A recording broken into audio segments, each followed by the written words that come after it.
What's going on, Spitfires? Welcome back to another episode of the Spitfire podcast. I'm your host, Lauren Lemunyon, the Spitfire coach, coming to you with a very lively episode.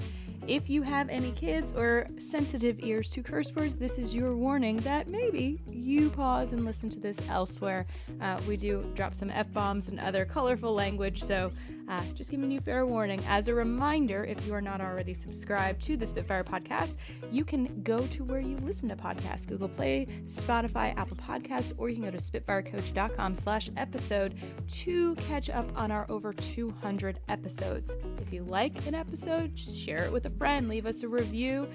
We'd love to hear from you. So without further ado, we're going to get right into an awesome episode. Enjoy! I'm excited. We've already, realized that we're neighbors in our pre-interview here because clearly we're really good investigative journalists. But I'm super excited for our guest today. You guys have been hearing me rant and rave about life and owning all my mistakes about giving you all bad advice. Listen to it last week's. My guest today is Shannon Malone-deBenedictis. DeBenedictis? There you go. That's it. The second part is good. I had it so right, and then I overthink it. This is what is always going to happen. So basically, it's going to be like, how wrong can Lauren get it? That's going to be my new segment. But Shannon, like you have probably, I'm not going to lie, you have probably the most impressive bio of any guest. So no pressure there. First of all, she has swum with sharks. She has almost been trampled by water buffaloes. Yeah, a water buffalo in China. Yeah. Dealt with A-list meltdowns. No, I've dealt with that. Yeah, that's Yeah. a little bit more difficult than the water buffalo. Yeah. I would. And then two-time Emmy Award winner here. Two-time Emmy Award winner, a primetime Emmy and a daytime Emmy. Yeah.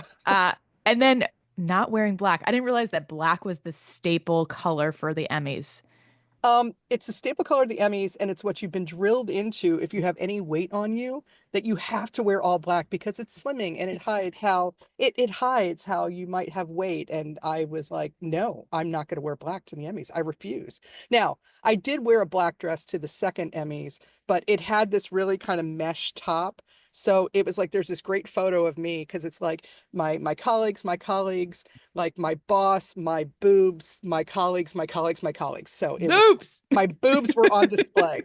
Love it. Shannon actually reached out while we were doing the Q&A, and she's like, so I just need to know, is this a safe space to curse?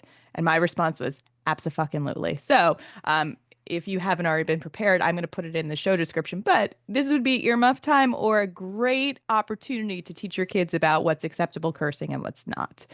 I agree. I just read something that said if you do curse regularly, that it's a sign of higher intelligence. So yeah. I'm gonna go with it. Yeah, I'm here for it. I have a 10-month-old and she hears me curse. She hasn't started talking yet, but I'm pretty sure that we've got some loaded up. So I need to know, this is my first question. What is your go-to curse word for empowerment?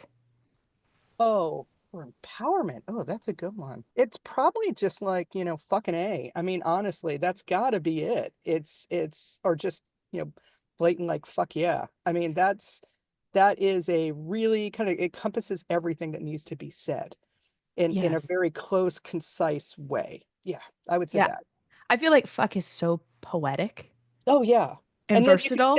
And you could say it in so many different ways. It's a little bit like shit. So it's like, you can say like fuck, or you can be like, fuck, and so it has different meanings in that kind of realm. And then, angrily, you can do that too. So it's flexible, and I think it's a word that conveys a lot. And honestly, for me, I feel like for women, it's very empowering. It's an empowering thing of owning it and saying, no, I don't have any fears or qualms or pearl clutching about expressing how I'm feeling at the time. And nobody would look at, a middle-aged man and say, oh, they shouldn't be talking like that. No. So I find it empowering. Awesome. Fuck it. Yeah, exactly. My favorite phrase, I think I was like in my 20s when I discovered this phrase, was go play hide and go fuck yourself. Oh, that's a good one. That's because it's like, where are you going with this? And you're like, oh.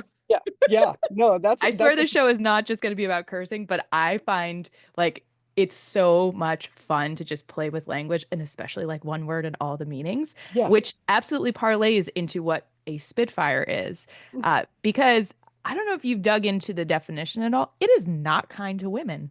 Oh, I can see that. I can definitely see that. It's always been something like that's the woman in film history, like in the 1920s and 30s, they were the woman who was causing trouble. They Yes. weren't married, they didn't have kids, and they were causing trouble, but they just needed the love of a good man to realize their full potential. And it's like, no, no, no. They're doing something, they're making change, they're forces to be reckoned with. Don't like hide them off in some type of like cupboard trapped in like petticoats and all that shit. Absolutely not. No. Yeah. Don't put baby in a corner. No, don't put baby in the corner. Don't put baby in the corner. Although in hindsight, again, I was of the age when that movie came out, and then you look back at it and you're like, wait a minute. Uh, She was 17 hanging out with yeah. yeah. Okay, well, times have changed. Okay, fine. The times have changed. You know, very Yeah, different. I've been doing a lot of that retrospect of what's okay to show the kids now because my husband has a 15 Yeah. and a 12-year-old. We're like, does that still like pass or do we need to have a deeper conversation after sharing this with them? Well, I saw somebody made a comment about 16 candles, and Yes. 16 Oh, it's candles real bad. is real bad now, Real but back rapey. then it was huge. It My was favorite movie growing up. oh, that's absolutely it. And like, Jake underneath the table and all that stuff. But now you're like, oh, whoa, oh, Ooh. that's not great. Okay. Yeah, It's a racism, different, misogyny, it's all sexual assault, no biggie. there. Yeah. But I think it was normalized, but then there was also this awareness of like something doesn't quite match up, but it's also like, but here's the love story. And he was the good guy, even though he was doing some real like not so great stuff. Yeah, it's also a good movie to watch just to see all the people who then became stars as teenagers and be like, oh, they became famous. Oh, they became famous. Oh, there's John Cusack. Look at that. Okay. How Yeah. So cute. it's Oh, all the that's when he was people. like itty bitty, and then his Oh, it's sister how was he there. was, Yeah. his sister was in there too. Yeah, they were all teenagers. I think Jeremy Piven might pop up briefly. It's all Was the he in Chicago that? kids. Yeah, it's all the Chicago kids are in that. It's the same with like Oh. Fast Times at Ridgemont High. It's the exact hmm same thing. Yeah, it was the full extension of the Brat Pack. I was watching the SNL, like the 50th Oh anniversary yeah, stuff, yeah. and they talked about this like the worst season ever, where they had Robert Downey Jr. Oh, and that season. Anthony Oh Michael yeah. Hall. It's like they weren't funny. Mm-mm. No, and that's when Robert Downey Jr. was like like a super drug addict. I mean, Yeah. talk about a career like rebirth and everybody forgetting about it. People are like, who's had the best kind of comeback story? And I'm like, oh, it's Robert Downey Jr. Nobody remembers the fact that he was so high he crawled into a stranger's house into a kid's bed. I mean, that's it. It's one thing to break into someone's house, but he crawled into a kid's bed at this person's house, and you're like, and he's now like Iron Man and everybody loves him, and then the other one's Rob Lowe, like what Rob hmm Lowe, did, and like, well, and everybody's moved on. Okay, that's good, but okay. So interesting though, because those are both men, and I'm Yeah, wondering if the same is true of that kind of redemption story for women. I think to a point, Drew Lindsay Barrymore, Lohan. I'm gonna give it to Lindsay Lindsay Lohan. Lohan, Lindsay Lohan, and Drew Barrymore. True. Because Drew was messed up. I mean, she flashed David Letterman on his show, and she's been able to kind of make a comeback. Um, but yeah, no, it's hard. It's hard. You gotta do the kind of atonement tour. So, and Drew seems genuinely, I don't know, Drew seems genuinely sweet and kind. My And only qualm with her is she doesn't really respect personal space. well, I do notice that. It's very touchy. Like she doesn't ask for permission. She's just kind of like, let me make myself okay by touching you. Yeah, that wouldn't go over well with me because I'd be No. like, wait, why are you touching me? I don't know you. You seem friendly, but I don't know you. I mean, I know when people come up to me and they're like, oh, let me give you a hug. And I'm like, I met you 30 minutes ago. Yeah. So I always Yeah, say I start with a handshake, and if we're good, we end with a hug. yeah, no, that's a good way. And I used to have to go to conferences all the time in the 90s and early 2000s, and people would be hugging me, like it would all be hugs, but the men would never hug. And I'm like, I don't understand. Why are the women expect to hug and do, kiss, and the men are just doing firm handshakes? I'm like, I want some equality here, hmm not because I think that all women should give handshakes. It's because I don't want to hug people I just met. I don't know them. That's it. Yeah. So, Yeah. In that way, I feel like the pandemic was the best thing that could ever happen. yeah. Because It I'm like, was. fist bump. Yeah. How you doing? Good to see you. I Finger don't know bump. you, and I don't really like you. Fist bump. Yeah, there you go. Yeah. No, I agree with that. I totally agree with that. Sorry, I'm a germaphobe. My bad. Yeah. Yeah. I'm not a germaphobe. I'm just more of No, no, hugs. it's just my weirdo vibes. Yeah, but yeah, exactly. I'm just more of like hugs are reserved for like family, really close friends, not like a producer I've only met in the past 7 minutes. I'm like, I don't know you, but okay, yeah. I will say that, except that's how I got my husband. Oh, okay. Well, So I had we were just talking about the Alexandria connection. So I yeah, had my first date with him on King Street at King's Ransom, and yeah. I couldn't find the place. I was totally like frazzled because I'm never late for things. Like I'm on time or early, and like I have my control issues. But then I got like harassed on the sidewalk where this guy was like, "I want to paint you," and I was like, "I'm late for a date." And I go in, and my heart rate was so like elevated that I'm like, I need to calm myself down. So I'm like, what do I need to do? So I was like, would you like a hug? So he was my date, but he said, Yeah. you came in like and we're just so calming because I was nervous too. And the hug like settled us in. Oh, that's The great. rest See, is history. there But you I go. wanted to hug him. Yeah. See, you made the decision. It wasn't like some forced obligatory like standard that you feel like you have to do, particularly in a professional manner. Yeah, No, absolutely. yeah. So I need to dive into this. Okay. No subtext. Well, I think you've already kind of seen it already. The first For our question. listeners, what does no subtext mean for you? What it means is that what I find, it took me a really long time to realize this in working with colleagues and managing people is I would say, look, I really need you to work on this project. Could you do A, B, and C? I think this should be done. And then I would get back, they would be like, okay, well, we were wondering what you really meant. And I'm like, I mean that I need you to do project and I need you to do A, B, and C. And they're like, well, what are you trying to tell me? And I'm like, no, I just need you to do this project. And I found so often particularly in professional settings, that people were looking for hidden meanings. They were looking for, if I say, I think you've done this, or, that's a really good job. What was I really meaning? And Mm, people they were used to or expecting passive aggressiveness. mm, And that's not me. I'm not passive aggressive. I am, I will be aggressive. I will be, you know, not aggressive. I will be assertive. I will tell you. And I'm like, if you're not doing well, I will tell you. If you're doing great, I will tell you. And so it became really, really like eye-opening of working with people and detailing to people that I had to actually explain what I say is what I mean. I mm, don't have subtext. There isn't this thing of like looking for something deeper. It's what it is.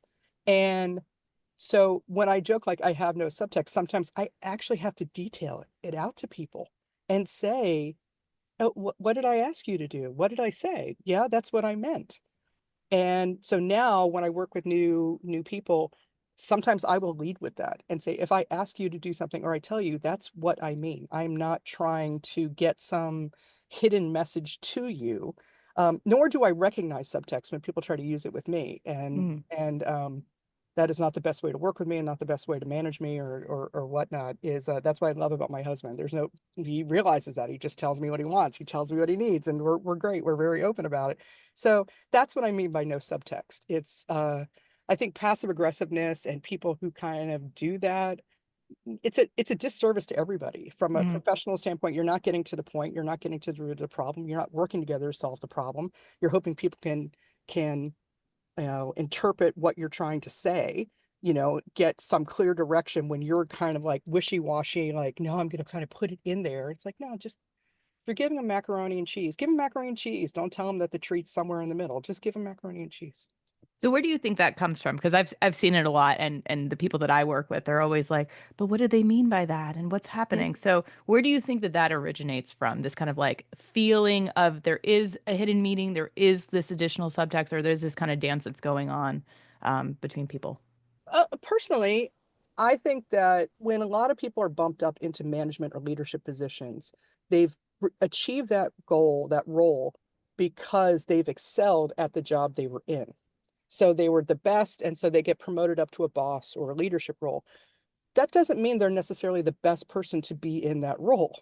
They may be really good at what they do, but then to be elevated, they're put in a leadership role. They don't necessarily have the managerial or leadership skills.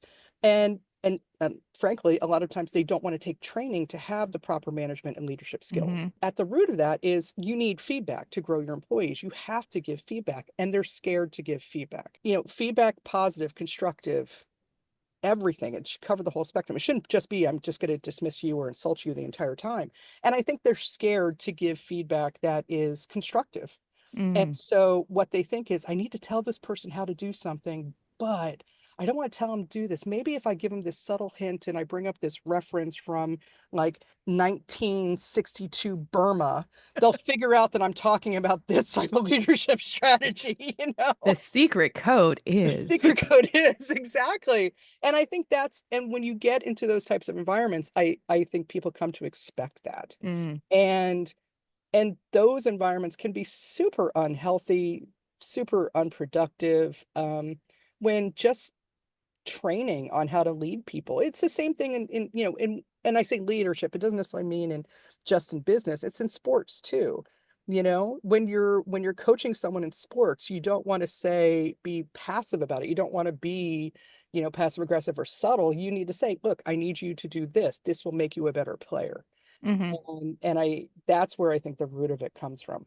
Yeah, so there's a lot of fear avoidance. I think at the core of it, like everything you're mentioning is like this lack of psychological safety, both internally and Mhm. environmentally. And so the examples you're giving, I'm like, and in relationships, like how many relationships have we had where it's like, well, I kind of left this on the counter for you, hoping that you would get the hint that you should pick it up and go take it to the recycling. And this whole like inner storyline that we've got going on. When if we just say, hey, could you just do this for me by this point? The clarity, like the amount of confusion that happens in my clients because they don't establish a deadline is mind-boggling. Oh yeah. That's one great thing about television is producing a TV show. You have very clear deadlines you have to hit. Hmm. This is it. You've got to hit here, here, here. And so having that deadline actually helps back time how the process you're going to need to implement in order to achieve the goal, in order to finish the product. And without deadlines, without clear cut parameters, it does leave people in limbo and leaves it that they are not necessarily knowing where to go. And if they're not getting constructive feedback from their boss, from their manager, then if they get lost, then they're also not going to feel comfortable coming to you Hmm. for help. And I had an employee who I reconnected with. She reached out to me. She was great. She had been in the industry for quite a while, and then she came and worked in my department. We were doing show development and doing trailers and writing up treatments. And we went on a road trip together.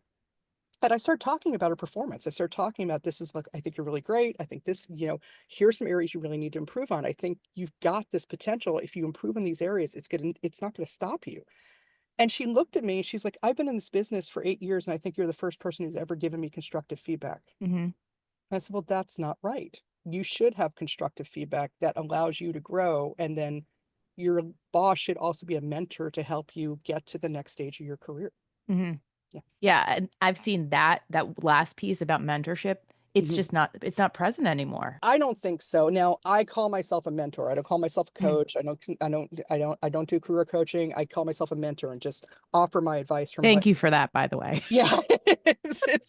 It's I also call myself an emotional support auntie, because it's Amazing. like there, we can do emotional support auntie too. But I think that mentorship is a really important thing of helping people along and that kind of satisfaction that comes from letting the next generation learn and become the best they can be. Hmm. And I agree. I don't think there's a lot of mentorship. I think that COVID hurt that a lot, being remote. Um, I think that now people go ahead, send me angry letters, send me angry notes. I do think that in a lot of cases, people should go back to the office. Hmm. And it's because being back in the office, and I know the financial impact my family's dealing with right now with the federal government being told they have to go back, but that also you learn soft skills from that. You Hmm. learn how to interact with people. You learn how to you see how your boss works. You see how things interact. And if we're all just kind of in a silo, sitting behind our computer and our only interaction is DMs or whatnot, you lose those interpersonal skills that help you succeed. I'm just thinking about the next generation coming in. Like I look at the computer generation for kids, like forget even the phones, like just screen time in general and the lack of like problem solving of okay, you went somewhere you weren't supposed to. How are you going to get home? How are you going to Yeah, explain it to your parents? Like we were talking about, the Brat Pack and all that stuff. It's like that's what that whole generation was about of like when things go wrong, what do you do? And now it's like, well, someone else will fix it, or I'll just call an Uber or something like that. There's none of that like next level thinking of coming together and trying to like get into hijinks and get out of it. I agree with you, although I don't want to sound like the old lady just kind of, yelling at the sky I'm kind gonna of, do it. it's like I don't want to but problem solving is in most jobs is like 75% of the work that we do. It's Yeah. constantly solving problems. And how you solve the problems is the way you move forward. I used to joke that the way to get ahead in television and many places is it's a lot like golf. And anybody can hit off the tees in golf. That's easy. Driving range, that's super easy. But the professionals, the guys who are really good and the women who are really good are the ones who on every hole they get into the trap and yet they still end up getting a birdie. Why? They know how to problem solve. They know how to figure out each solution every single time. And when you're stuck behind your phone or you just think this is it, oh, I've reached a problem, stop. It doesn't stop. You've got to still solve the problem. I hate to agree with you, but I agree with you. Yeah. Oh, I know. It's Old it's lady such a yelling painful at experience. cloud. I'm totally old lady yelling at cloud. I make fun of my husband because I was like, old man yelling at the clouds on the Yeah, lawn again. exactly. And It's now I've turned exactly. into it. Well, you answered my question. So my question was gonna be, and maybe you have a different answer to this, Yeah, of what do you think is like the critical characteristic or skill to be successful in television or, in leadership in general? these tough questions. I even did my homework. Damn it. I think particularly in television, it is you must be agile. You must Mm, be able to pivot. I joke that, it's not when the shit hits the fan, it's if the shit hits the fan, it's when the shit will hit the fan. It hmm will hit the fan. And you still have to deliver a project. You still have to deliver what you've promised. So what are the different solutions you're gonna put in place? And particularly in the type of programming I do mostly wildlife filmmaking. You know, animals don't show up when you want them to show up. Don't, it's not, a Such store. divas. I mean, come on, it's not, it's not predictable. It's not something you can plan 100% ahead of time. You've got storms that roll in. You've got, um, one key thing, particularly anywhere where there's great whites and orcas coexist. If orcas move into town, basically the great whites scatter, they hmm leave, which makes orcas the true badasses of the ocean. And But sailboats. exactly, go Team Orca. They so having that ability to pivot and make sure you still can get to your goal, that in television, I think is really, really important because as you grow in your role, you become a producer, supervisor, producer, executive producer, etc. You're going to have to manage a whole bunch of people who are going to constantly run into problems. And how are you going to help them be their best? Because it's not just you. It's not just, you're not one person producing it. You're not one person doing everything. You have an entire team together that you have to motivate and ensure that they are the best they can be. And a lot of that I feel is handling problems, is making sure of that. And then another thing for television is, and I believe this is the case with most productions, documentary, even fiction programming, is you have to keep your eye on what the North Star is. What is it you're doing? What are you producing? What is the goal of it? So frequently you'll watch a TV show and you've seen it. You watch it and all of a sudden you're like, wait, where is this going? Why did they bring up something? And then you finish it and you're like, well, that was random, that thing they brought us on. It was because a little bit they either needed to fill time or they lost sight of what the North Star was, Mm. is really keeping focus on the direction, the journey you're going. Because I've seen a lot of producers as they grow, they lose sight of that and then they panic. And when you panic, you're like, nope, step back. It's okay. It's just TV. You can make this better. There's always a way you can make it better. So I got to know, what is your guilty pleasure binge-worthy series? Oh, I am a complete adult cartoon. I'm a diehard Bob's Burgers and The Great North fan. I watch it ad nauseum. I'm the one who's boosting up their numbers on Hulu.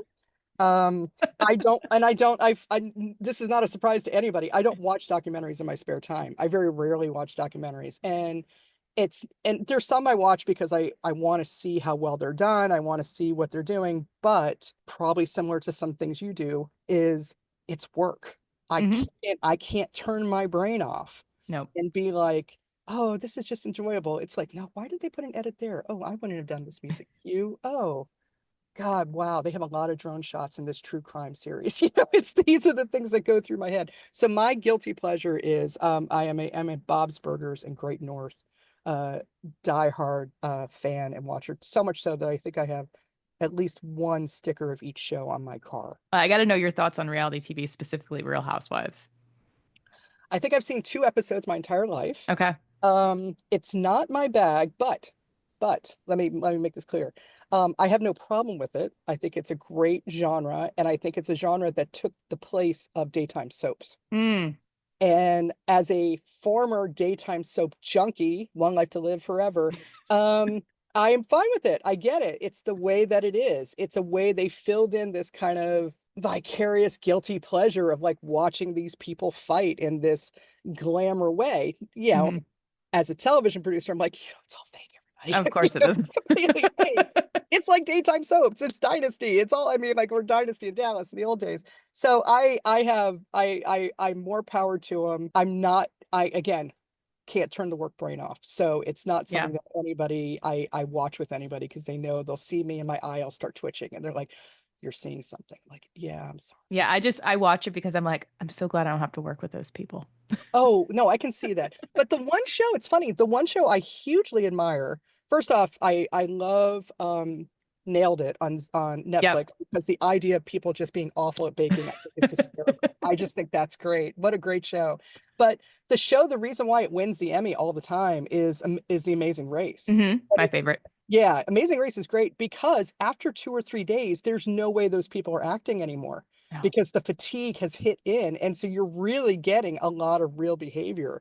And so I'm all the kudos, all the everything to Amazing Race. Yeah, I've got a minor obsession with competitive reality TV. Oh, yeah, good. Anything where there's a winner, I'm like, I'm in. Yeah. Yeah. And I turned away, again, not to age myself, but I turned away on a lot of them. I used to really like America's Next Top Model. Hmm. And then they didn't bring the clothes for Takara, the plus size model. Yeah. They didn't have the clothes ready for her. And I got really angry and I thought that was really horrible. And I said, I am never watching any of this stuff ever again. And and now I think I watch Great British Bake Off as the only Yeah. competition one that I watch. Yeah. It's just kind for the soul. So I did see that last weekend you spoke at the Fearless I did. One Woman. Yes. Yeah. So I'm curious how it went and your topic. I did see the speaking topic, but maybe you can share that with our listeners. Oh, sure. So it was a wonderful event over at the Marriott Tysons, and it was called Fully Unapologetic, Being Fat in Media and in Television. And I talked about my life, that throughout my life I have been heavy. There's never been a time where I wasn't heavy. And I brought up about some of the discrimination or just behavior that I experienced during my professional career and the realities of fat bias and weight discrimination in the corporate world, particularly in television, where it's so image conscious, especially in front of the camera, but also somewhat behind the camera in the C-suite. And so I talked about ways to kind of cope with that. And, I think my big takeaway from that is, like I said, I'm a mentor. I'm not a coach. I'm just an emotional support auntie. But I do believe that finding ways to not letting it take up so much energy in yourself and feeling positive about yourself and stop apologizing for who you are. And if you can free that energy up to fight other things, like, fascism and that, um, use that power that way. Take up And the space. exactly. So if you free the space on feeling like, because you get so exhausted if you're worried all the time about like, what am I going to look like? Is my hair perfect? Should I wear all black or not wear all Mhm. black, etc. It just wears you down. And if you take that away and put it towards other things, I think you'll be a lot happier. Awesome. So I feel like that kind of weaves into this piece on storytelling. Hmm. And so I'm curious in the work that you're doing with women in empowerment, Hmm. how critical is it for people to tell their story? Oh, I think it's absolutely vital. I think that for people, as a storyteller, as a professional storyteller, the documentaries I make, for the work that I do, you draw people in with personal connection. You Mhm. have to find that element that's going to make everybody care. And if I'm doing a documentary about bears, or if I'm doing something on sharks or whatever, why is the audience going to care? It's the same in storytelling and helping people. It's your personal story makes people care. And when you do that, then you can help empower them to recognize, hey, I get that. I'm not alone. This is something other people have gone through, and we can kind of go through it together. We can kind of help and support each other. I remember when not to get too like low, depressed, but when my mother had early onset Alzheimer's, and she passed away in 2003. And back then, nobody remember the old joke of like, "They had cancer." Like people would not Mhm. talk about illness. Yeah. And I always thought that was kind of odd. It was like more people who talked about what people were experiencing, then the more support, help, camaraderie you can get for it. And I think that's the same in the things you're wrestling with, whether it's at work or in life, etc. Finding those personal stories and connecting with people through what you've gone through is the best way to get a response, whether it's through an audience or just personally. If someone wants to look into writing their story, telling their story, where should they start? I think the first thing is I tell people, why do you care about this story? What is the story there that you feel pops for you? What is it that is, oh, I think this is really interesting. And then identify why other people should care about it. What is the thing that maybe connects people? So let's say you're insecure because you got fired from your first job. Well, I care about that because maybe that firing to something bigger. It was a great opportunity that came from it. Well, why would other people care? Well, other people have been in the same situation who maybe didn't feel like they could get that break or felt down or despondent. So it gives them hope. It gives them something to look forward to. It gives them a little bit. I'm not saying it's a solution because, again, not a coach, mentor. There's no absolute solutions, right? But Mhm. it's good to read things that make you feel better, maybe give you a little bit of hope, a little bit of direction, just a little bit of light to go to. And so once you identify those two elements, then decide how you want to tell that story. What's the Mhm. best way to do that? And that will inform how you put your story together. If you want to write it, then you structure it out. What's the best way to pull people in? And you think about the stories you've grown up with your entire life. If you want to do a podcast, well, what's the best way to hook people in? What's the best way to get people in from the very beginning? Is it talking about how the word fuck is such a great word that we can kind of, you can blow it away? I know I would tune in and be like, oh my God, what are they going to talk about next? I think it's identifying and seeing those things that have worked and then start shaping your outline around that to build out your story. But those two key questions are, that's what I do in shows I develop. That's what I do in the stories that I write. That's super helpful. It was just making me think about, I took a public speaking like intensive, and I remember I just threw myself on stage and started telling this like really intense story. And the note that I got was, this matters to you, but people also need to know that you're okay. Yeah. Because I think what is happening, what I'm noticing with people is that there's a lot of trauma dumping, but there isn't that full processing of like, where are you now in it? So it's Hmm. just like, I'm going to trigger you and I'm going to trigger you. And we're all just like activating, but there's nowhere to put that activation. Yeah. So it becomes like this trauma competition. Yeah. What's the difference? What did I hear? The difference between empathy and sympathy. Yeah. So sympathy is you feel sorry for someone. So like you're in the emotion with them. With empathy, you are acknowledging they're in that situation, but you're also acknowledging you're not in that space. That's what you want. And I think that you're right. I think that the tool, the trick is, or the not trick, what you need to do is you need the audience to empathize with you and possibly identify things, but not sympathize with you, because you want to have, what's the phrase, a call to action. You want something that Hmm. resolves your story. And like you said, this trauma dumping, do you want to watch a movie, a story, a TV show that is just trauma dumping? No, you want,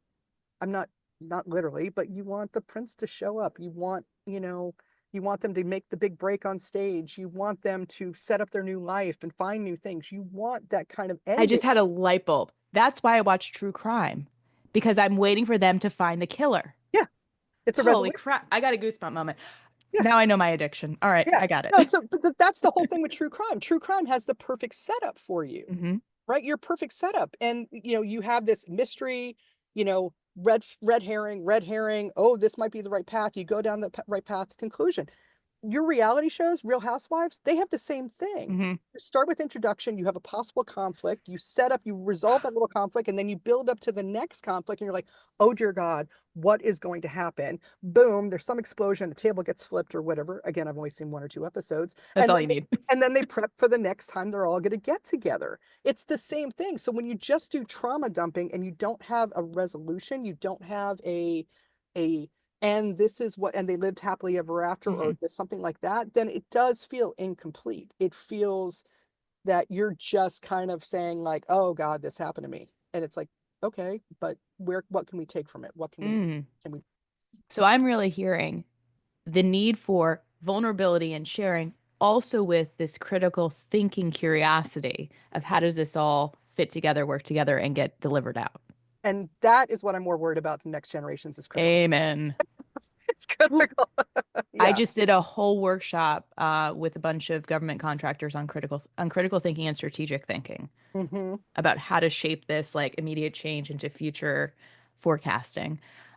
That's what's missing because Yeah. people are not picking up on signals. They are not like seeing the wiggle and like where can we flip things. Like they are stuck and they are getting taken under. Yeah. Yeah. I think someone just told me, I didn't say this, someone else said it was like, get out of your own business vault, out of your Yes. industry vault, get out of it. And part of that is that if you stay there, then you're only kind of seeing you're not, like you said, you're only seeing the beginning and the middle. You're not seeing what the potential end could be. And you've got to have that potential end. Absolutely. Well, I have absolutely enjoyed our conversation. Great. And I hope to see you at the local pharmacy. Oh, Uh, totally. and I hope you'll come I'm back. gonna be walking down Mount Vernon and you're gonna be like, hey, and I'm gonna be like, who is that woman? Wait, hold on a second. No, I won't. Just look for I won't be. leggings and a hat that says May Spitfire and a crazy dog and a baby. That's me. Perfect. That's like Perfect. every person where I live. Not the hat though. So if people want to reach out to you, work with you, what's the best way for them to get in touch with you? Sure. My website is Padlin, Padlin, creative.com. And you can book a consultation. I consult on creative projects. I also consult on ways to improve your career, any type of roadblocks you have, and again, emotional support auntie. Yeah. Love it. And if you want to spread a nugget of wisdom, this is like the last piece. What do you want people to walk away knowing, doing, or being different? Okay, there's two movie quotes that I live by. One is from the movie Silverado, like I think that's 1983 or 84. It's life is what you make of it. If it doesn't fit, make alterations. Mhm. And then the other one is from the incredible Tracy Jordan on Tracy Morgan playing Tracy Jordan on 30 Rock. Is he says, you have to be cool to everybody because life is like a Japanese game show. You have no idea what's going on. Just be cool. Just be cool. Just be cool. Just Well, be you are super cool. Thank you so much for agreeing to come on and to, drop some F-bombs and some wisdom. happy to do it. I'll do it anytime you need it. Need someone to come on. Yep. Amazing. Well, to all the Spitfires out there, you keep being awesome and check out Shannon. See you later.